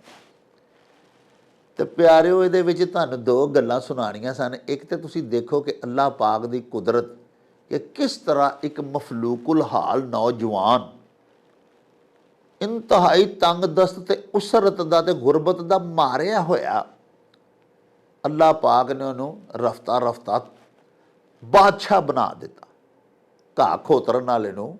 ਔਰ ਦੂਜੀ ਗੱਲ ਇਹ ਵੇ ਪਿਆਰਿਓ ਕਿ ਈਮਾਨਦਾਰੀ ਇਨਸਾਨ ਨੂੰ ਵੇਖੋ ਕਿੰਨਾ ਅਰੂਜ ਬਖਸ਼ਦੀ ਹੈ। ਉਹ ਘੜਾ ਜਾ ਕੇ ਉਹਨੇ ਆਪਣੇ ਆਕਾ ਜਿਹਦੇ ਕੋਲ ਉਹ ਮੁਲਾਜ਼ਮ ਸੀ ਗਾਂਗੋ ਬ੍ਰਾਹਮਣ ਨੂੰ ਦਿੱਤਾ। ਗਾਂਗੋ ਬ੍ਰਾਹਮਣ ਨੇ ਉਹ ਗੱਲ ਮੁਹੰਮਦ ਤੁਗਲਕ ਨਾਲ ਕੀਤੀ। ਮੁਹੰਮਦ ਤੁਗਲਕ ਸ਼ਹਿਜ਼ਾਦਾ ਸੀ ਵਕਤ ਦਾ, ਉਹਨੇ ਗੱਲ ਆਪਣੇ ਬਾਪ ਬਾਦਸ਼ਾਹ ਦੇ ਨਾਲ ਕੀਤੀ। ਉਮਰਾ ਦੇ ਵਿੱਚ ਉਹ ਸ਼ਾਮਿਲ ਹੋ ਗਿਆ ਔਰ ਫਿਰ ਬਿਲ ਆਖਰ ਏਡਾ ਕੁ ਉਹ ਬਹਾਦਰ ਔਰ ਜੰਗਜੂ ਸਿਪਾਹ ਸਾਲਾਰ ਵੀ ਬਣਿਆ। ਬਹੁਤ ਸਾਰੇ ਇਲਾਕੇ ਫਤਹ ਕਰਕੇ ਉਹਨੇ ਦਿੱਤੇ ਬਾਦਸ਼ਾਹ ਤੁਗਲਕ ਨੂੰ, ਉਹਨਾਂ ਦੀ ਸਲਤਨਤ ਵਿੱਚ ਵਾਧਾ ਕੀਤਾ। ਇਨਸ਼ਾਅੱਲਾ ਆਪਣੇ ਅਗਲੇ ਪ੍ਰੋਗਰਾਮ ਵਿੱਚ ਤੁਹਾਨੂੰ ਉਹਦੀਆਂ ਮਜ਼ੀਦ ਗੱਲਾਂ ਸੁਣਾਵਾਂਗਾ ਕਿ ਉਹ ਕਿੱਡਾ ਵੱਡਾ ਆਦਮੀ ਸੀ ਹਸਨ ਗਾਂਗੋ। ਲੇਕਿਨ ਇਹ ਗੱਲ ਸੁਣਾ ਕੇ ਤੁਹਾਡੇ ਕੋਲੋਂ ਇਜਾਜ਼ਤ ਲਵਾਂਗਾ ਕਿ ਹਸਨ ਦਾ ਜਿਹੜਾ ਅਸਲ ਨਾਂ ਸੀ ਉਹ ਤਾਂ ਮੁਹੰਮਦ ਹਸਨ ਸੀ। ਜਦੋਂ ਉਹ ਬਾਦਸ਼ਾਹ ਬਣਿਆ ਤੇ ਉਹਨੇ ਆਪਣਾ ਨਾਂ ਰੱਖ ਲਿਆ ਅਲਾਉਦੀਨ ਮੁਹੰਮਦ ਹਸਨ। ਤੇ ਪਿਆਰਿਓ, ਚੂੰਕਿ ਉਹ ਗਾਂਗੋ ਬ੍ਰਾਹਮਣ ਦਾ ਮੁਲਾਜ਼ਮ ਰਿਹਾ ਸੀ, ਉਹਦਾ ਨੌਕਰ ਰਿਹਾ ਸੀ, ਉਹਨੇ ਉਹਨੂੰ ਜ਼ਮੀਨ ਦਿੱਤੀ। ਜ਼ਮੀਨ ਦੇ ਵਿੱਚੋਂ ਸੋਨੇ ਵਾਲਾ ਘੜਾ ਨਿਕਲਿਆ। ਉਸ ਘੜੇ ਦੀ ਗਾਂਗੋ ਬ੍ਰਾਹਮਣ ਤੱਕ ਵਾਪਸੀ ਨੇ ਫਿਰ ਉਹਦੀ ਜ਼ਿੰਦਗੀ ਦੇ ਅੱਗੋਂ ਦਰਵਾਜ਼ੇ ਖੋਲ੍ਹੇ ਤਰੱਕੀਆਂ ਦੇ ਔਰ ਉਹ ਬਾਦਸ਼ਾਹ ਬਣ ਗਿਆ। ਉਹ ਆਪਣੇ ਮੌਸਮ ਦਾ ਇੰਨਾ ਅਦਬ ਕਰਦਾ ਸੀ ਗਾਂਗੋ ਬ੍ਰਾਹਮਣ ਦਾ, ਜਿਹੜਾ ਕਿ ਹਿੰਦੂ ਸੀ, ਕਿ ਉਹਨੇ ਸਾਰੀ ਜ਼ਿੰਦਗੀ ਫਿਰ ਆਪਣੇ ਨਾਂ ਦੇ ਨਾਲ ਗਾਂਗੋ ਲਫ਼ਜ਼ ਲਿਖਿਆ। ਜਦੋਂ ਬਾਦਸ਼ਾਹ ਵੀ ਬਣ ਗਿਆ ਤੇ ਉਹਦਾ ਨਾਂ ਫਿਰ ਪਿਆਰਿਓ ਤਾਰੀਖ ਦੀਆਂ ਕਿਤਾਬਾਂ 'ਚ ਵੇਖ ਲਵੋ, ਤੁਸੀਂ ਖੁਦ ਮੁਲਾਹਜ਼ਾ ਕਰ ਲਵੋ ਕਿ ਬਹਮਨੀ ਸਲਤਨਤ ਦਾ ਬਾਨੀ ਬਾਦਸ਼ਾਹ ਉਹਦਾ ਨਾਂ ਕੀ ਸੀ। ਉਹਦਾ ਨਾਂ ਸੀ ਸੁਲਤਾਨ ਅਲਾਉਦੀਨ ਮੁਹੰਮਦ ਹਸਨ ਗਾਂਗੋ ਬਹਮਨੀ। ਗਾਂਗੋ ਬ੍ਰਾਹਮਣ ਦਾ ਨਾਂ ਉਹਨੇ ਆਪਣੇ ਨਾਂ ਨਾਲ ਸਾਰੀ ਹਯਾਤੀ ਲਾਈ ਰੱਖਿਆ। ਉਹਦੀ ਆਲ ਔਲਾਦ ਵੀ ਜਿਹੜੀ ਹੁਕਮਰਾਨ ਰਹੀ ਉਹ ਬਹਮਨੀ ਸਲਤਨਤ ਹੀ ਅਖਵਾਏ, ਬਹਮਨੀ ਸਲਾਤੀਨ ਹੀ ਉਹਨਾਂ ਨੇ ਅਖਵਾਇਆ। ਯਾਨੀ ਇਹ ਦੇਖੋ ਤੁਸੀਂ ਕਿ ਚੰਗੇ ਖੂਨ ਦੇ ਲੋਕਾਂ ਦੀ ਕਿ ਉਹਨੇ ਉਸ ਬ੍ਰਾਹਮਣ ਦਾ ਅਹਿਸਾਨ ਨਹੀਂ ਭੁੱਲਿਆ। ਹਾਲਾਂਕਿ ਉਹਨੂੰ ਇਨਾਮ ਅੱਲਾਹ ਪਾਕ ਨੇ ਉਹਦੀ ਆਪਣੀ ਈਮਾਨਦਾਰੀ ਦਾ ਦਵਾਇਆ ਤੇ ਉਹਦੀਆਂ ਤਰੱਕੀਆਂ ਦੇ ਬੂਹੇ ਖੁੱਲ੍ਹ ਗਏ। ਲੇਕਿਨ ਉਹਨੇ ਆਖਿਆ ਮੈਂ ਇੰਤਹਾਈ ਮਫਲੂਕੁਲ ਹਾਲ ਸਾਂ ਤੇ ਮੈਨੂੰ ਪਹਿਲੀ ਉਦੋਂ ਇਸ ਬ੍ਰਾਹਮਣ ਨੇ ਦਿੱਤੀ ਸੀ, ਜਿਹਦੇ ਵਿੱਚ ਮੈਂ ਮੁਸ਼ੱਕਤ ਮਿਹਨਤ ਕਰਦਾ ਸਾਂ, ਘਾਹ ਬੂਟ ਖੋਤਰਦਾ ਹਾਂ, ਤੇ ਉੱਥੋਂ ਉਹ ਘੜਾ ਮਿਲਿਆ ਤੇ ਮੇਰੀ ਤਰੱਕੀ ਦੀਆਂ ਰਾਹਾਂ ਖੁੱਲ੍ਹ ਗਈ। ਸਾਹਿਬੋ, ਅੱਲਾਹ ਪਾਕ ਦੇ ਨਬੀ ਪਾਕ ਦਾ ਤੇ ਅੱਲਾਹ ਪਾਕ ਦਾ ਵੀ ਇਹੀ ਫਰਮਾਨ ਹੈ ਕਿ ਹਮੇਸ਼ਾ ਨੇਕੀਓ ਹੀ ਪਾਏਦਾਰ ਹੈ, ਭਲਾਈ ਨੂੰ ਹੀ ਬਕਾ ਵੀ ਹੈ ਤੇ ਦੁਆਮ ਵੀ ਹੈ। ਝੂਠ ਤੇ ਬੁਰਾਈ ਸਾਹਿਬੋ ਇਹ ਮਿਟ ਜਾਣ ਵਾਸਤੇ ਇਸ ਦੁਨੀਆ ਤੇ ਬਣਾਈਆਂ ਗਈਆਂ ਨੇ, ਤੇ ਜਾਂ ਆਪਣੇ ਬੰਦਿਆਂ ਦੇ ਇਮਤਿਹਾਨ ਲੈਣ ਵਾਸਤੇ ਅੱਲਾਹ ਪਾਕ ਨੇ ਇਹਨਾਂ 'ਚ ਵੀ ਚਸਕੇ ਸਵਾਦ ਰੱਖੇ ਨੇ। ਅਸਲ ਪਾਏਦਾਰ ਔਰ ਇਨਾਮ ਪਾਉਣ ਵਾਲੀਆਂ ਗੱਲਾਂ ਸੱਚੀਆਂ ਤੇ ਸੁੱਚੀਆਂ ਗੱਲਾਂ ਹੀ। ਸਾਹਿਬੋ, ਆਓ ਚਲੀਏ ਤੁਹਾਡੇ ਭਿਜਵਾਏ ਹੋਏ ਅਖਾਣ ਲੈ ਕੇ ਬਾਬਾ ਜੀ ਅਹਿਸਾਨ ਬਾਜਵਾ ਹੋਰਾਂ ਦੇ ਕੋਲ, ਉਹਨਾਂ ਦੇ ਪਿੰਡ ਗਖੜਵਾਲੀ, ਤੇ ਬਾਕੀ ਗੱਲਾਂ ਉੱਥੇ ਹੀ ਚੱਲ ਕੇ ਤੁਹਾਡੇ ਨਾਲ ਕਰਾਂਗੇ। ਆਓ ਸਾਡੇ ਨਾਲ।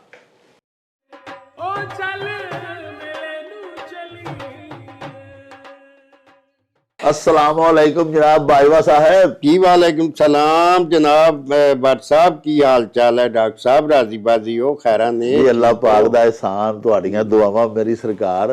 ते अच्छा मेरे हजूर अज साडे एक बड़े प्यारे दोस्त ने जी ते साडे बड़े परमानेंट व्यूअर भी ने, लेकिन जरा कुछ देर बाद उन्हां सानू याद कीता है ते बड़ा ही प्यारा एक उन्हां अखान भी भिजवाया है। जी जी उन्हां दा इसमें गिरामी है इमरान सत्तार साहब, जी जी जी डिस्ट्रिक्ट फॉरेस्ट अफिसर ने लाल सोहारा ਜਿਹੜਾ ਪਾਰਕ ਹੈ ਜੀ, ਹਾਂਜੀ ਉਹਦੇ ਸਰ। ਤੇ ਉਹਨਾਂ ਮੇਰੇ ਹਜ਼ੂਰ ਇਹ ਅਖਾਨ ਭਿਜਵਾਇਆ ਭਈ ਨੀਅਤ ਸਾਫ਼ ਤੇ ਖੀਸੇ ਪੁਰ। ਹਾਂਜੀ ਹਾਂਜੀ ਹਾਂਜੀ ਬਿਲਕੁਲ ਇਹ ਗੱਲ ਹੈ ਜੀ। ਤੇ ਲਾਲ ਸੋਹਾਰਾ ਬੜਾ ਖੂਬਸੂਰਤ ਪਾਰਕ ਹੈ ਜੀ। ਇਹ ਬਹਾਵਲਪੁਰ ਤੋਂ ਬਹਾਵਲ ਨਗਰ ਨੂੰ ਜਾਂਦੇ ਆ ਨਾ ਜੀ। ਇੱਕ ਦਫਾ ਮੈਂ ਸਾਂ ਅਲਤਾਫ ਲੰਗੜਿਆਲ ਸਾਡੇ ਦੋਸਤ ਸਨ ਡਾਇਰੈਕਟਰ ਜੀ, ਬਹਾਵਲ ਨਗਰ ਕੈਂਪਸ ਵਿੱਚ। ਅੱਛਾ ਅੱਜ ਕੱਲ ਤੇ ਉਹ ਮੁਲਤਾਨ ਬਹਾਉਦੀਨ ਜ਼ਿਕਰੀਆ ਯੂਨੀਵਰਸਿਟੀ ਤੇ ਉਹਨਾਂ ਦੇ ਨਾਲ ਨਾ ਜਾ ਰਹੇ ਸਾਂ ਜੀ। ਤੋ ਫਿਰ ਨਾਲ ਕੋਈ ਇੱਕ ਦੋ ਦੋਸਤ ਸਨ, ਉਹਨਾਂ ਆਖਿਆ ਲਾਲ ਸੁਹਾਰਾ ਪਾਰਕ ਜਿਹੜਾ ਵਿਖਾਓ। ਉਹ ਫਿਰ ਅਸੀਂ ਉਹ ਪਾਰਕ ਦੇ ਵਿੱਚ ਫਿਰਦੇ ਟੁਰਦੇ, ਬੜਾ ਖੂਬਸੂਰਤ ਪਾਰਕ ਬਣਿਆ। ਵਾਹ, ਉੱਥੇ ਕੀ ਹੁੰਦਾ ਬਾਜਵਾ ਸਾਹਿਬ? ਬਾਹਾਂ ਤਾਂ ਨਹੀਂ ਵੇਖਿਆ। ਪਾਰਕ ਸੈਰਗਾਹ ਹੀ ਇੱਕ ਮਤਲਬ ਫੁੱਲ ਬੂਟੇ ਹੀ ਨੇ, ਬੜਾ ਖੂਬਸੂਰਤ। ਕੋਈ ਜੰਗਲੀ ਹਯਾਤ ਦੀ ਪਰਵਰਿਸ਼ ਦਾ ਉਹ ਵੀ ਹੈ ਵੇ ਉੱਥੇ, ਉਹ ਵੀ ਹੈ ਵੇ ਤੇ ਕਾਫੀ ਵੱਡਾ ਚੌੜਾ ਹੈ। ਮੈਂ ਤੇ ਬਸ ਸਾਡੇ ਕੋਲ ਟਾਈਮ ਥੋੜਾ ਸੀ, ਥੋੜਾ ਜਿਹਾ ਉਹਨੂੰ ਵਿਜ਼ਿਟ ਕੀਤਾ ਜੀ ਜੀ, ਤੇ ਫਿਰ ਅੱਗੇ ਚਲੇ ਗਏ ਅਸੀਂ। ਵਾਹ, ਤੇ ਇਹ ਸਰ ਬੜਾ ਮੱਤ ਭਰਿਆ ਉਹਨਾਂ ਅਖਾਣ ਭਜਵਾਇਆ ਵੀ ਨੀਅਤ ਸਾਫ਼। ਹਾਂਜੀ ਤੇ ਖੀਸੇ ਪੁਰ। ਹਾਂਜੀ, ਇਹ ਨਾ ਜੀ ਜਿਹੜੇ ਬੰਦੇ ਇਸ ਗੱਲ ਤੇ ਧਿਆ ਕਰ ਲੈਂਦੇ ਨੇ ਨਾ ਜੀ, ਪੱਕਾ ਯਕੀਨ ਉਹਨਾਂ ਨੂੰ ਹੁੰਦਾ ਹੈ ਕਿ ਜਿਸ ਤਰ੍ਹਾਂ ਖੁਦਾ ਦਾ ਹੁਕਮ ਹੈ ਕਿ ਆਪਣੀ ਨੀਅਤ ਸਾਫ਼ ਰੱਖੋ। ਜੀ ਜੀ, ਹਾਂਜੀ, ਕਿਉਂਕਿ ਕੁਰਾਨ ਹਦੀਸ ਵੀ ਹੈ ਕਿ ਇਨਮਾ ਮਾਲੂ ਬਿਨ ਨੀਅਤ। ਹਾਂਜੀ, ਤੁਹਾਡੇ ਅਮਲਾਂ ਦਾ ਸਾਰਾ ਜਿਹੜਾ ਦਾਰੋ ਮਦਾਰ ਹੈ ਉਹ ਤੁਹਾਡੀਆਂ ਨੀਅਤਾਂ ਤੇ ਹੈ। ਨੀਅਤ ਠੀਕ ਹੋਏਗੀ ਤੇ ਤੁਹਾਡਾ ਮਤਲਬ ਸਾਰੇ ਅਮਲ ਵੀ ਠੀਕ ਹੋਣਗੇ। ਤੇ ਜਦੋਂ ਅਮਲ ਠੀਕ ਹੋਣਗੇ ਰੱਬੀ ਹੁਕਮ ਦੀ ਪਾਲਣਾ ਦੇ ਵਿੱਚ, ਤੇ ਫਿਰ ਆਪਣੇ ਮੰਨਣ ਵਾਲਿਆਂ ਨੂੰ ਰੱਬ ਕਦੀ ਖਾਲੀ ਬੋਝਾ ਨਹੀਂ ਰਹਿਣ ਦੇਵੇ। ਵਾਹ ਵਾਹ ਵਾਹ। ਹਾਂਜੀ, ਜਿਹੜਾ ਬੰਦਾ ਉਹਦੇ ਤੇ ਧਿਆ ਕਰਕੇ ਉਹਦੇ ਦੱਸੇ ਹੋਏ ਰਾਹ ਤੇ ਟੁਰਦਾ ਰਹੇਗਾ, ਨੀਅਤ ਸਾਫ਼ ਰੱਖ ਕੇ ਕਿ ਉਹ ਮੈਂ ਕਿਸੇ ਦਾ ਨੁਕਸਾਨ ਨਹੀਂ ਕਰਨਾ, ਕਿਸੇ ਦਾ ਬੁਰਾ ਨਹੀਂ ਸੋਚਣਾ, ਖੁਦਾ ਕੋ ਡਰ ਕੇ। ਤੇ ਖੁਦਾ ਨੇ ਕੁਰਾਨ 'ਚ ਲਿਖਿਆ ਹੋਇਆ ਕਿ ਜਿਹੜੇ ਬੰਦੇ ਜਿਨ੍ਹਾਂ ਨੂੰ ਮੈਂ ਅਜ਼ਮਾ ਲੈਂਦਾ ਵਾਂ ਭੁੱਖ ਦੇ ਕੇ, ਮਤਲਬ ਹੋਰ ਚੀਜ਼ਾਂ ਦੇ ਵਿੱਚੋਂ ਅਜ਼ਮਾਇਸ਼ਾਂ ਚੋਂ ਨਗਾ ਕੇ, ਤੇ ਜਿਨ੍ਹਾਂ ਨੂੰ ਮੈਂ ਪਾਸ ਕਰ ਦੇਣਾ, ਫਿਰ ਉਹਨਾਂ ਦੇ ਲਈ ਮੈਂ ਅਨ ਡਿੱਠੇ ਤੇ ਅਨ ਸੋਚੇ ਵਸੀਲਿਆਂ ਤੋਂ ਰੋਜ਼ੀ ਦਾ ਬੰਦੋਬਸਤ ਕਰ। ਤੇ ਉਹ ਫਿਰ ਅੱਲਾ ਸੋਹਣਾ ਜਿਹੜਾ ਨਾ ਤੁਹਾਡੇ ਖੀਸਾ ਜੇਬ ਨੂੰ ਆਂਦੇ ਨੇ, ਤੇ ਉਹ ਫਿਰ ਖੀਸੇ ਭਰੀ ਰੱਖਦਾ ਹੈ। ਹਾਂਜੀ, ਲੇਕਿਨ ਗੱਲ ਇਹ ਹੈ ਕਿ ਸਿਰਫ ਸੱਚੇ ਯਕੀਨ ਤੇ ਪੂਰੀ ਦ੍ਰਿੜਤਾ ਦੇ ਨਾਲ ਅੱਲਾ ਤੇ ਉਹਦੇ ਦੱਸੇ ਰਾਹ ਦੇ ਉੱਤੇ ਟੁਰਦਿਆਂ ਰਹਿਣ ਦੀ ਜ਼ਰੂਰਤ ਹੈ ਕਿ ਬੰਦਾ ਕਦੀ ਵੀ ਥਿੜਕੇ ਨਾ। ਤੇ ਜਿਹੜਾ ਬੰਦਾ ਥਿੜਕ ਜਾਏਗਾ ਉਹਨੂੰ ਠਿੱਡਾ ਲੱਗ ਜਾਏਗਾ, ਉਹ ਘਾਟਾ ਪਾਏਗਾ। ਇਸ ਵਾਸਤੇ ਇਹ ਖੁਦਾਈ ਹੁਕਮ ਹੈ ਕਿ ਤੁਸੀਂ ਨੀਅਤ ਸਾਫ਼ ਰੱਖੋ ਤੇ ਤੁਹਾਨੂੰ ਕਮੀ ਰੱਬ ਨਹੀਂ ਰਹਿਣ ਦੇਗਾ। ਵਾਹ, ਲਓ ਜੀ ਪਿਆਰਿਓ, ਨੀਅਤ ਸਾਫ਼ ਤੇ ਖੀਸੇ ਪੁਰ। ਵੇਖੋ ਕਿੰਨੀ ਮੱਤ ਹੈ ਇਸ ਅਖਾਣ ਦੇ ਵਿੱਚ। ਸਾਹਿਬੋ, ਜਿਸ ਬੰਦੇ ਦੀ ਇਹ ਨੀਅਤ ਹੈ ਕਿ ਰਾਜ਼ਕ ਅੱਲਾ ਪਾਕ ਸੱਚਾ ਹੈ, ਉਹੋ ਹੀ ਰਾਜ਼ਕ ਮੁਤਲਕ ਹੈ, ਉਹਨੇ ਹੀ ਰਿਜ਼ਕ ਦੇਣਾ ਹੈ ਤੇ ਪੂਰੀ ਪੈਣੀ ਹੈ। ਉਹ ਫਿਰ ਜਾਇਜ਼ ਨਜਾਇਜ਼ ਤਰੀਕਿਆਂ ਦੇ ਨਾਲ ਰਿਜ਼ਕ ਨਹੀਂ ਕਮਾਉਣ ਦੀ ਕੋਸ਼ਿਸ਼ ਕਰਦਾ, ਨਾ ਕਿਸੇ ਦਾ ਮਾਲ ਖੋ ਕੇ ਆਪਣੇ ਘਰ ਸੁੱਟਣ ਦੀ ਉਹ ਕੋਈ ਕੋਸ਼ਿਸ਼ ਕਰਦਾ ਹੈ। ਇਸੇ ਤਰ੍ਹਾਂ ਨਾ ਹੀ ਕਿਸੇ ਨਾਲ ਕਿਸੇ ਕਿਸਮ ਦੀ ਵੀ ਧਰੋ ਦੀ ਗੱਲ ਨਹੀਂ ਕਰਦਾ। ਅੱਲਾ ਪਾਕ ਸੱਚੇ ਤੇ ਤਕੀਆ ਰੱਖ ਕੇ ਆਪਣੀ ਮਿਹਨਤ ਕਰਦਾ, ਤੇ ਅੱਲਾ ਪਾਕ ਸੱਚਾ ਸਾਈਂ ਜਿਹੜਾ ਉਹਨੂੰ ਕਦੀ ਥੋੜ ਵੀ ਨਹੀਂ ਆਉਣ ਦਿੰਦੇ। ਉਹਦੇ ਹਰ ਵੇਲੇ ਜੇਬਾਂ ਖੀਸੇ ਫੁੱਲ ਰਹਿੰਦੇ ਨੇ, ਭਰੇ ਰਹਿੰਦੇ ਨੇ। ਤੇ ਪਿਆਰਿਓ, ਜਿਹੜੇ ਇਸ ਤਰ੍ਹਾਂ ਹੀ ਖੋਆ ਖੁਆਈ ਕਰਕੇ, ਮਾਰ ਧਾੜ ਕਰਕੇ, ਮਾੜੇ ਦਾ ਗਰੀਬ ਦਾ ਹੱਕ ਖੋ ਕੇ ਤੇ ਆਪਣੀਆਂ ਜੇਬਾਂ ਭਰਨ ਦੀ ਕੋਸ਼ਿਸ਼ ਕਰਦੇ ਨੇ, ਤੇ ਉਹਨਾਂ ਦਾ ਹਾਲ ਫਿਰ ਇਸ ਤਰ੍ਹਾਂ ਵੀ ਹੋ ਜਾਂਦਾ ਜਿਵੇਂ ਇੱਕ ਬੜਾ ਹੀ ਪਿਆਰਾ ਅਖਾਣ ਅੱਗੇ ਵੀ ਅਸਾਂ ਇੱਕ ਵਾਰੀ ਕੀਤਾ ਸੀ ਬਾਜਵਾ ਸਾਹਿਬ, ਉਹਦੀ ਬੜੀ ਸੋਹਣੀ ਤੁਹਾਨੂੰ ਵੰਡ ਵੀ ਕਰਕੇ ਦੱਸੀ ਸੀ ਕਿ ਮਹਿਤਾ ਜੋੜੇ ਪਲੀ ਪਲੀ ਤੇ ਰਾਮ ਰੁੜਾਵੇ ਕੁੱਪਾ, ਕਿ ਥੋੜਾ ਥੋੜਾ ਤੇਲ ਹਰ ਇੱਕ ਨੂੰ ਜੀ ਦੁਕਾਨਦਾਰ ਘੱਟ ਦਿੰਦਾ ਸੀ, ਬਦਨੀਤਾ ਸੀ। ਤੇ ਇੱਕ ਦਿਨ ਫਿਰ ਐਸਾ ਆਇਆ ਕਿ ਠੁੱਡਾ ਵਜਾ ਤੇ ਉਹ ਸਾਰਾ ਤੇਲ ਦਾ ਵੱਡਾ ਕੁੱਪਾ ਹੀ ਰੁੜ ਗਿਆ, ਸਾਰਾ ਹੀ ਜ਼ਾਇਆ ਹੋ ਗਿਆ। ਜਿਹੜੀ ਲੋਕਾਂ ਦੇ ਕੋਲੋਂ ਖੋ ਕੇ ਉਹਨੇ ਥੋੜੀ ਥੋੜੀ ਬੱਚਤ ਕੀਤੀ ਹੋਈ ਸੀ। ਅੱਲਾ ਪਾਕ ਤੇ ਸਾਬਰ ਸ਼ਾਕਰ ਰਹੀਏ ਤੇ ਰਿਜ਼ਕ ਵੱਧਦਾ। ਤੇ ਜੇ ਆਪਣੇ ਜਾਇਜ਼ ਨਜਾਇਜ਼ ਜ਼ਰਾਏ ਦੇ ਨਾਲ ਮਾਲੋ ਜ਼ਰ ਇਕੱਠਾ ਕਰਨ ਦੀ ਕੋਸ਼ਿਸ਼ ਕਰੀਏ ਤੇ ਉਹ ਤੁਹਾਡੇ ਕੋਲ ਕਦੀ ਵੀ ਨਹੀਂ ਰਹੇਗਾ। ਬਨੇਰੇ ਦਾ ਕਾਂ ਹੈ, ਕਦੀ ਇੱਧਰ ਆ ਗਿਆ ਮਾਲ ਤੇ ਕਦੀ ਉੱਧਰ ਟੁਰ ਗਿਆ। ਇਸ ਗੱਲ ਦੀ ਹੋਈ ਸਾਨੂੰ ਮੱਤ ਦਿੱਤੀ ਗਈ ਹੈ ਇਸ ਅਖਾਣ ਦੇ ਵਿੱਚ। ਬਾਜਵਾ ਸਾਹਿਬ ਡਾਕਟਰ ਜ਼ਫਰ ਇਕਬਾਲ ਘੁੰਮਣ ਸਾਹਿਬ ਖਵਾਜਾ ਸਫਦਰ ਮੈਡੀਕਲ ਕਾਲਜ ਦੇ ਵਿੱਚ ਪ੍ਰੋਫੈਸਰ ਨੇ ਜੀ ਜੀ ਜੀ, ਤੇ ਬੱਚਿਆਂ ਨੂੰ ਮੈਡੀਕਲ ਦੀ ਤਾਲੀਮ ਦਿੰਦੇ ਨੇ ਤੇ ਆਪਣੀ ਮਾਂ ਬੋਲੀ ਨਾਲ ਬੜਾ ਹੀ ਪਿਆਰ ਕਰਦੇ ਨੇ ਜੀ। ਵਾਹ ਜੀ, ਬੜੀ ਅੱਛੀ ਗੱਲ ਹੈ। ਹਾਂ ਜੀ, ਤੁਹਾਡੇ ਬੜੇ ਜਨਾਬ ਆਸ਼ਕ ਨੇ, ਬਲਕਿ ਇੱਕ ਵਾਰੀ ਪਤਾ ਜੀ ਉਹਨਾਂ ਤੁਹਾਨੂੰ ਇਹ ਵੀ ਦੱਸਿਆ ਸੀ ਕਿ ਉਹਨਾਂ ਦੀ ਬੇਗਮ ਸਾਹਿਬਾ ਵੀ ਪ੍ਰੋਫੈਸਰ ਡਾਕਟਰ ਸਾਹਿਬਾ ਨੇ ਤੇ ਉਹ ਸਾਡੀ ਭੈਣ ਤੁਹਾਡੀ ਜਨਾਬ ਬਰਾਦਰੀ ਦੇ ਨੇ, ਬਾਜਵਾ ਬਰਾਦਰੀ ਦੇ। ਮਾਸ਼ਾਅੱਲਾ। ਤੇ ਉਹ ਜਨਾਬ ਡਾਕਟਰ ਸਾਹਿਬ ਨੇ ਇੱਕ ਬੜਾ ਹੀ ਪਿਆਰਾ ਬੜਾ ਮੱਤ ਵਾਲਾ ਅਖਾਣ ਭਿਜਵਾਇਆ ਕਿ ਬੁਰੇ ਨਾਲ ਨਾ ਰਲ, ਬੁਰਾ ਵਡਾਵੇ ਗੱਲ। ਹਾਂਜੀ ਹਾਂਜੀ, ਕਿ ਬੁਰੇ ਨਾਲ ਨਾ ਚਾਲੀ ਜਾਂ ਬੁਰੇ ਨਾਲ ਨਾ ਰਲ, ਕਿ ਬੁਰਾ ਬੰਦਾ ਜਿਹੜਾ ਹੈ ਤੁਹਾਨੂੰ ਜ਼ਾਹਰੀ ਪੱਖੋਂ ਉਹ ਲੁੱਟਮਾਰ ਕਰਕੇ ਤੇ ਉਹ ਬਹੁਤ ਜ਼ਿਆਦਾ ਉੱਤੇ ਗਿਆ ਵੀ ਦਿਸ ਸਕਦਾ ਹੈ। ਮਤਲਬ ਉਹਦੀਆਂ ਕਾਰਾਂ ਕੋਠੀਆਂ ਲੁੱਟਮਾਰ ਖੋਆ ਮੋਈ, ਲੇਕਿਨ ਉਹਦਾ ਕੰਮ ਤੇ ਬੁਰਾ ਨਾ ਜੀ। ਹਾਂਜੀ, ਬੁਰਾ ਉਹਦਾ ਤਰੀਕਾ ਬੁਰਾ ਹੈ। ਔਰ ਉਹ ਜਿਹੜਾ ਇਹ ਲੋਕ ਜਿਹੜੇ ਇਸ ਤਰ੍ਹਾਂ ਕਰਕੇ ਦੌਲਤਾਂ ਇਕੱਠੀਆਂ ਕਰਦੇ ਨੇ, ਅਖੀਰ ਜਿਹੜਾ ਨਾ ਜੀ ਉਹਨਾਂ ਦਾ ਭੈੜਾ ਹੁੰਦਾ ਹੈ। ਹਾਂਜੀ, ਕਿਉਂਕਿ ਰੱਬ ਦੀ ਰੱਸੀ ਜਿਹੜੀ ਹੈ ਨਾ ਉਹ ਲੰਮੀ ਤੇ ਹੈ, ਉਹ ਡੋਰ ਜਿਹੜੀ ਆ ਉਹ ਢਿੱਲੀ ਕਰਦਾ ਲਗਾ ਜਾਂਦਾ ਲੇਕਿਨ ਜਦੋਂ ਉਹ ਖਿੱਚ ਮਾਰਦਾ ਟੁਮਕ ਲਾਂਦਾ ਤੇ ਫਿਰ ਕੱਖ ਕੰਡਾ ਨਹੀਂ ਰਹਿ ਜਾਂਦਾ। ਹਾਂਜੀ, ਇਸ ਵਾਸਤੇ ਬੁਰਾ ਬੰਦਾ ਜਿਹੜਾ ਉਹਦੇ ਨਾਲ ਉਹ ਤੁਹਾਨੂੰ ਉਹਨੂੰ ਵੇਖ ਕੇ ਹਾਂਜੀ ਭਈ ਜੀ ਆ ਇਸ ਤਰ੍ਹਾਂ ਪਿਆ ਕਰਦਾ, ਮੈਂ ਵੀ ਇੰਜੀ ਕਰ ਕੇ ਤੇ ਮੈਂ ਦੌਲਤ ਇਕੱਠੀ ਮਾਰ ਧਾੜ ਸ਼ੁਰੂ ਕਰ ਦਿਆਂ, ਲੇਕਿਨ ਉਹਦੇ ਚ ਨਾ ਫਿਰ ਅਖੀਰ ਧੌਣ ਲਵਾਉਣੀ ਪੈਂਦੀ ਹੈ। ਹਾਂਜੀ, ਕਿਤੇ ਨਾ ਕਿਤੇ ਵੇਖੋ ਜੀ, ਜਦੋਂ ਜਿੰਨਾ ਬੁਚਕਾ ਉਨਾ ਹੁਜਕਾ। ਵਾਹ, ਜਦੋਂ ਤੁਸੀਂ ਭਾਰ ਜ਼ਿਆਦਾ ਚੁੱਕ ਲੋਗੇ ਹਾਂਜੀ ਤੇ ਲੰਮੀ ਵਾਟੇ ਪੈ ਜਾਓਗੇ। ਅਗਰ ਜੋ ਦਾ ਭਾਰ ਚੁੱਕਿਆ ਹੋਏਗਾ ਤੇ ਤੁਸੀਂ ਤੁਰੇ ਰਹੋਗੇ, ਤੇ ਅਗਰ ਤੁਹਾਡੀ ਵਿੱਤੋਂ ਬਾਹਰਾ ਭਾਰ ਹੋਏਗਾ ਹਾਂਜੀ ਤੇ ਅਖੀਰ ਥਕਾ ਕੇ ਤੁਹਾਨੂੰ ਕਿਤੇ ਠੇਡਾ ਲਾ ਕੇ ਲੱਕ ਪਰਨੇ ਥੱਲੇ ਸੁੱਟੇਗਾ। ਇਸ ਵਾਸਤੇ ਬੁਰਾ ਬੰਦਾ, ਉਹਦੀ ਸੰਗਤ ਜਿਹੜੀ ਹੈ ਨਾ, ਬੁਰੇ ਬੰਦੇ ਦੀ ਸੋਬਤ ਐਵੇਂ ਜਿਵੇਂ ਦੁਕਾਨ ਲੁਹਾਰਾਂ ਤੇ ਕੱਪੜੇ ਲੱਖ ਬਚਾ ਕੇ ਰੱਖੀਏ, ਚਿਣਗਾ ਪੈਣ ਹਜ਼ਾਰਾਂ। ਹਾਂਜੀ, ਤੇ ਉਹ ਮਤਲਬ ਇਹ ਕੋਨੇ ਕਿਹਾ ਸੀ ਕਿ ਦਰਿਆ ਦਰ ਮੁਨਾਫਾ ਬੇਸ਼ੁਮਾਰਸਤ ਦਰ ਖਾਹੀ ਸਲਾਮਤ ਦਰ ਕਨਾਰਸਤ। ਇਹ ਦਰਿਆ ਚ ਬੜਾ ਕੁਝ ਹੈ, ਬੜਾ ਮੁਨਾਫਾ ਹੈ, ਲੇਕਿਨ ਜੇ ਤੂੰ ਠੀਕ ਠਾਕ ਰਹਿਣਾ ਤੇ ਕਿਨਾਰੇ ਤੇ ਹੀ ਰਹੋ। ਹਾਂਜੀ, ਤੋ ਗੱਲ ਇਹ ਹੈ ਕਿ ਭੈੜੇ ਪੈਂਦੇ ਪਿਆ ਕਦੀ ਫਾਇਦਾ ਨਹੀਂ ਹੁੰਦਾ। ਇਹ ਅਖਾਣ ਚ ਮੱਤ ਦਿੱਤੀ ਗਈ ਹੈ ਕਿ ਕੁਚੱਜੀਆਂ ਲੋਕਾਂ ਦੇ ਨਾਲ ਰਲ ਕੇ ਨਾ ਟੁਰੋ, ਮੰਦੇ ਕਮਾਸ਼ ਵਾਲਿਆਂ ਦੇ ਮੰਦੇ ਤਰੀਕੇ ਨੇ ਜਿਹੜੇ ਇਹਨਾਂ ਦੇ ਰਿਜ਼ਕ ਇਕੱਠੇ ਕਰਨ ਦੇ, ਉਹਨਾਂ ਦੇ ਨਾਲ ਰਲ ਕੇ ਜਾਂ ਉਹਨਾਂ ਵੱਲੋਂ ਵੇਖੋ ਵੇਖੀ ਕਦੀ ਉਹਨਾਂ ਦੇ ਰਾਹ ਦੇ ਉੱਤੇ ਉਹਨਾਂ ਦੇ ਪੈਰਾਂ ਦੇ ਪੈਰ ਧਰ ਕੇ ਨਾ ਟੁਰੋ। ਅਖੀਰ ਉਹ ਜਿਹੜੇ ਲੋਕ ਨੇ ਉਹ ਕਿਸੇ ਨਾ ਕਿਸੇ ਮਤਲਬ ਕਿ ਜਾਂ ਤੇ ਆਪਸ ਚ ਲੜਦੇ ਮਾਰੇ ਜਾਂਦੇ ਨੇ, ਕਿਉਂਕਿ ਉਹਨਾਂ ਨੂੰ ਵੀ ਅੱਗੋਂ ਕੋ ਤਗੜਾ ਰੱਬ ਦਾ ਨਿਜ਼ਾਮ ਹੈ ਨਾ, ਉਹਨਾਂ ਨੂੰ ਕੋ ਅੱਗੋਂ ਤਗੜਾ ਕੋ ਟਕਰਾ ਦਿੰਦਾ ਉਹ ਫਿਰ ਉਹਨਾਂ ਦੀ ਧੌਣ ਲਾ ਛੱਡਦੇ ਨੇ ਉੱਥੇ।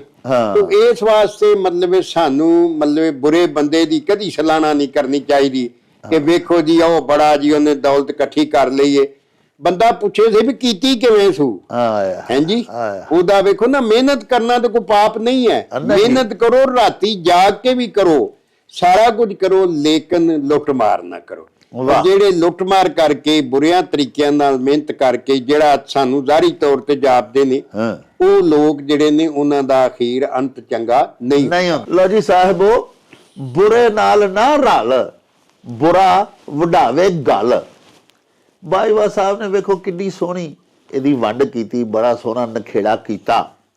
ਸਾਹਿਬੋ, ਬੁਰਾਈ ਕੋਈ ਵੀ ਹੋਵੇ, ਜਦੋਂ ਬੰਦਾ ਉਹਦੇ ਵਿੱਚ ਸ਼ਰੀਕ ਹੋ ਜਾਂਦਾ, ਕੋਈ ਕਿਸੇ ਵੀ ਬੁਰੇ ਆਦਮੀ ਦੇ ਕਿਸੇ ਬੁਰੇ ਫੇਲ ਦੇ ਵਿੱਚ ਮੈਂ ਵੀ ਜਾ ਰਲਿਆ ਵਾਂ, ਉਹਨੇ ਮੈਨੂੰ ਵੀ ਨਾਲ ਰਲਾ ਲਿਆ, ਤੇ ਫਿਰ ਮੈਂ ਉਹਦੇ ਜੁਰਮ ਦੇ ਵਿੱਚ ਸ਼ਰੀਕ ਮੁਜਰਮ ਜ਼ਰੂਰ ਬਣ ਗਿਆ। ਦੇਖੋ ਨਾ, ਇੱਕ ਬੰਦਾ ਖੁਦਾ ਨਾ ਖਾਸਤਾ ਕਿਸੇ ਅੱਲਾਹ ਪਾਕ ਦੇ ਬੰਦੇ ਨੂੰ ਕਤਲ ਕਰ ਦਿੰਦਾ, ਮੇਰੀ ਨਾਲ ਮੁਆਵਨਤ ਹੈ ਜੀ। ਬੁਰੇ ਨਾਲ ਨਾ ਰਲ, ਇਸ ਅਖਾਣ 'ਚ ਸਾਨੂੰ ਮੱਤ ਦਿੱਤੀ ਗਈ ਹੈ ਕਿ ਬੁਰੇ ਬੰਦੇ ਦੇ ਬੁਰੇ ਕੰਮ ਵਿੱਚ ਬਿਲਕੁਲ ਨਾ ਰਲੀ। ਇੱਕ ਬੰਦੇ ਨੇ ਕਿਸੇ ਨੂੰ ਕਤਲ ਕੀਤਾ, ਇੱਕ ਬੰਦੇ ਨੇ ਉਹਨੂੰ ਛੁਰੀ ਲਿਆ ਕੇ ਦਿੱਤੀ ਹੈ, ਪਿਆਰਿਓ ਉਹ ਵੀ ਵਿੱਚ ਸ਼ਰੀਕ ਮੁਜਰਮ ਹੈ।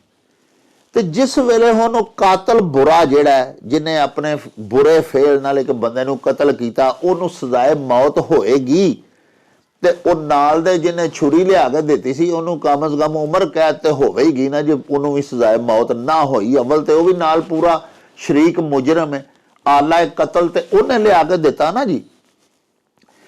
ਇਸ ਵਾਸਤੇ ਇਸ ਅਖਾਣ 'ਚ ਆਖਿਆ ਗਿਆ ਕਿ ਬੁਰੇ ਨਾਲ ਨਾ ਰਲ, ਬੁਰਾ ਵਡਾਵੇ ਗੱਲ।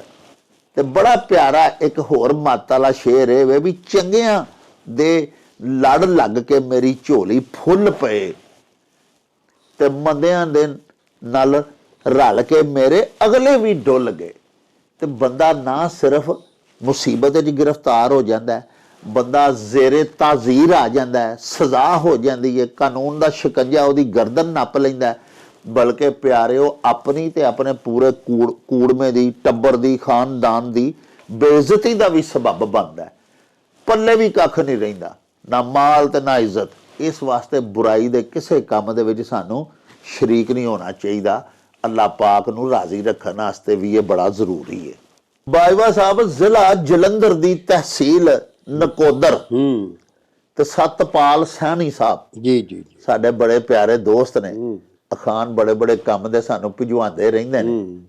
ਉਹਨਾਂ ਸਾਰਾ ਅੱਜ ਇੱਕ ਅਖਾਨ ਭਿਜਵਾਇਆ ਕਿ ਆਪ ਕਚੱਜੀ ਤੇ ਧੀਆਂ ਪੁੱਤਰਾਂ ਕੱਜੀ। ਹਾਂਜੀ, ਇਹਦੇ ਚ ਦੱਸਿਆ ਗਿਆ ਕਿ ਕੁਚੱਜੀ ਦਾ ਮਤਲਬ ਜਿਹਨੂੰ ਕੋਈ ਚੱਜ ਨਹੀਂ, ਜਿਹਨੂੰ ਕੋਈ ਸਲੀਕਾ ਨਹੀਂ, ਤਰੀਕਾ ਨਹੀਂ ਕਿਸੇ ਕੰਮ ਆਉਣ ਦਾ। ਜੀ ਕਈ ਵਾਰੀ ਇੰਜ ਹੁੰਦਾ ਹੈ ਕਿ ਮਾਂ ਜਿਹੜੀ ਹੈ ਨਾ ਐਵੇਂ ਕਮਲੀ ਰਮਲੀ ਜਿਹੀ ਹੁੰਦੀ ਹੈ, ਜ਼ਾਰੀ ਪੱਖੋਂ ਇੰਜ ਲੱਗਦਾ ਵੀ ਇਹਨੂੰ ਕੋਈ ਗੱਲ ਕਰਨ ਦਾ ਵੀ ਚੱਜ ਨਹੀਂ, ਕੋਈ ਖਾਣ ਪਕਾਉਣ ਦਾ ਵੀ ਚੱਜ ਨਹੀਂ।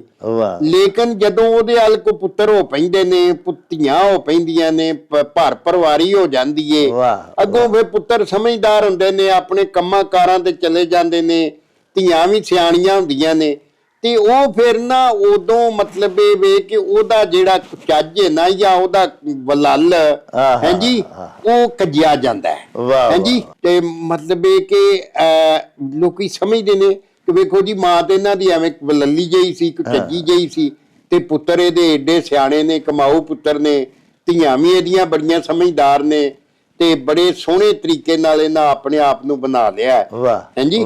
ਤੋ ਗੱਲ ਇਹ ਹੈ ਕਿ ਧੀਆਂ ਪੁੱਤਰਾਂ ਦੇ ਨਾਲ ਜ਼ਾਹਰ ਭਰ ਪਰਿਵਾਰਾ ਜਦੋਂ ਬੰਦਾ ਹੋ ਜਾਂਦਾ ਤੇ ਫਿਰ ਪਰਿਵਾਰ ਹੋਏ ਵੀ ਚੰਗਾ, ਆਪਸ ਹੂਰੇ ਮਾਰਨ ਵਾਲਾ ਨਾ ਹੋਏ ਹਾਂਜੀ, ਤੇ ਮਿਹਨਤ ਮਜ਼ਦੂਰੀ ਕਰਨ ਵਾਲੇ ਸਾਰੇ ਤੇ ਮਤਲਬ ਰਲ ਕੇ ਬਹਿਣ, ਇੱਕ ਦੂਜੇ ਦੀ ਗੱਲ ਨੂੰ ਸਮਝਣ, ਸਹਿਣ, ਤੇ ਉਹ ਮਾਂ ਦੀ ਇੱਜ਼ਤ ਕਰਨ, ਤੇ ਫਿਰ ਉਹ ਲੋਕ ਨਾ ਉਹਨਾਂ ਬੱਚਿਆਂ ਦੀ ਵਜ੍ਹਾ ਨਾਲ ਉਹਨਾਂ ਮਾਂ ਤੇ ਪਿਓ ਦੀ ਇੱਜ਼ਤ ਲੋਕੀ ਕਰਨ ਲੱਗ ਪੈਂਦੇ ਨੇ।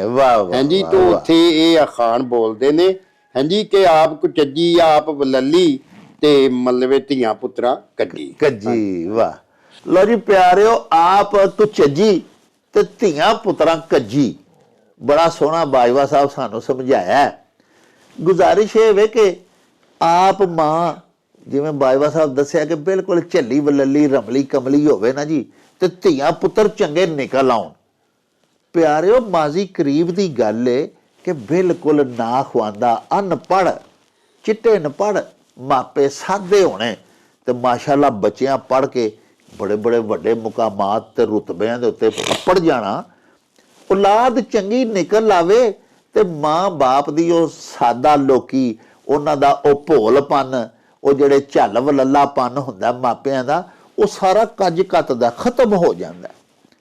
ਅਸਾਂ ਬਹੁਤ ਸਾਰੇ ਅਜਿਹੇ ਘਰਾਣੇ ਵੇਖੇ ਨੇ ਜਿਨ੍ਹਾਂ ਦੇ ਵਾਲਦੈਨ ਛੋਟੇ ਮੋਟੇ ਵਿਚਾਰੇ ਮਿਹਨਤਕਸ਼ ਲੋਕ ਸਨ, ਗਰੀਬੀ ਦਾਵੇ ਦਾ ਕੰਮ ਕਰਦੇ ਸਨ, ਮਾਸ਼ਾਅੱਲਾ ਬੱਚੇ ਪੜ੍ਹ ਲਿਖ ਕੇ ਚੀਫ ਸੈਕਟਰੀ ਪੰਜਾਬ ਤੱਕ ਦੇ ਅਹੁਦਿਆਂ ਤੇ ਗਏ ਨੇ।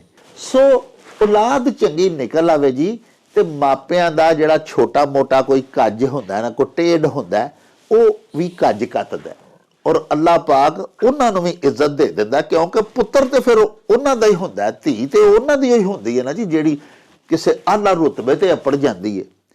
ਇਹੋ ਹੀ ਗੱਲ ਸਾਨੂੰ ਇਸ ਅਖਾਨ ਵਿੱਚ ਦੱਸੀ ਗਈ ਹੋਈ ਹੈ। ਇਹਦੇ ਨਾਲ ਹੀ ਪਿਆਰਿਓ, ਸਾਡੇ ਇਸ ਵਿਲਾਗ ਦਾ ਸਮਾਂ ਹੁਣ ਬੀਤ ਗਿਆ ਜੀ, ਤੇ ਲਵਾਂਗੇ ਤੁਹਾਡੇ ਤੋਂ ਇਜਾਜ਼ਤ। ਲੈ ਉਹ ਯਾਰ ਹਵਾਲੇ ਰੱਬ ਦੇ ਤੇ ਮੇਲੇ 4 ਦਿਨਾਂ ਦੇ, ਉਸ ਦਿਨ ਈਦ ਮੁਬਾਰਕ ਹੋਸੀ, ਜਿਸ ਦਿਨ ਫੇਰ ਮਿਲਾਂਗੇ। ਰੱਬ ਰਾਖਾ ਤੇ ਅੱਲਾ ਬੇਲੀ।